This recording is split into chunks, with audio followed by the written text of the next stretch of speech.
The treatments for tetralogy of fallot are surgical procedures to help fix the following four heart problems. A ventricular septal defect, or VSD, is a hole in the wall between the two ventricles. An overriding aorta happens when the aorta is located directly over the ventricular septal defect. This means the aorta is connected to both the left and right ventricles instead of its normal attachment to only the left ventricle. In pulmonary stenosis, the main pulmonary artery is narrowed, and the pulmonary valve doesn't open all the way. And right ventricular hypertrophy means the wall of the right ventricle is thicker than normal. Tetralogy of fallot is repaired with open heart surgery, either soon after birth or in infancy. Surgical procedures may include temporary and complete repairs. Your child may not be ready for a complete repair right away. In this case, a temporary repair, such as a shunt or a stent, can be placed until a complete repair can be done. Both repairs increase blood flow to the lungs and improve oxygen levels in the blood delivered to the body. During a shunt procedure, the surgeon will open the chest wall to place a tube, called a shunt, between a branch of the aorta and the right pulmonary artery. The shunt will provide another path for blood to get to the lungs to pick up oxygen. During a stent procedure, a tube, called a catheter, will be inserted through a small incision into a blood vessel in the leg.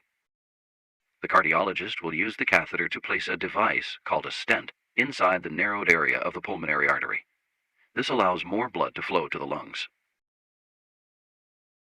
A complete repair is done when your child is strong enough for the procedure. During the procedure, the pulmonary stenosis defect may be repaired in the following ways. If the main pulmonary artery is too small, it will be widened with a patch. If the pulmonary valve is too small, it may be widened with a patch or replaced.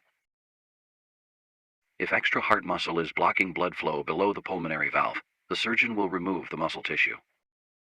These repairs will improve the flow of oxygen-poor blood from the right ventricle to the lungs. As a result, the blood will get enough oxygen for the body's needs. To fix the ventricular septal defect, the surgeon will cover the hole with a patch. The patch will prevent the mixing of oxygen-poor blood with oxygen-rich blood. As a result, only oxygen-rich blood will flow out of the aorta to the body from the left ventricle.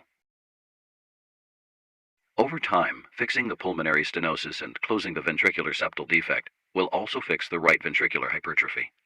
Since the right ventricle won't have to work as hard to pump blood, its wall will return to normal thickness.